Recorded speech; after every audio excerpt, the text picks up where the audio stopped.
నీ పేరేం పేరు? హనుమంతేనా? ఎవరు ఎవరు ఇదెవరు అంటే?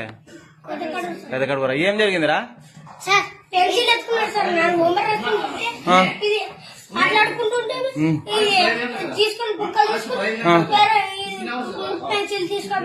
పెన్సిల్ తీసుకుపోయినాడా? ఏ హనుమంతు ఇచ్చినాడంట కదరా?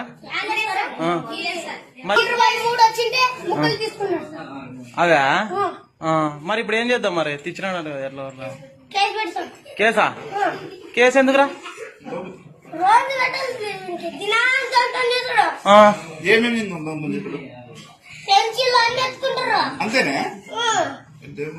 సర్లే, ఇద్దరు ఒకే క్లాసేనా? తిక్కన కార్మేట కాదురా. ఇప్పుడు జైలుకి వేస్తే వాళ్ళ అమ్మ నాయనలు బాధపడతారు కదా, ఎట్లా చెప్పు హనుమంత్?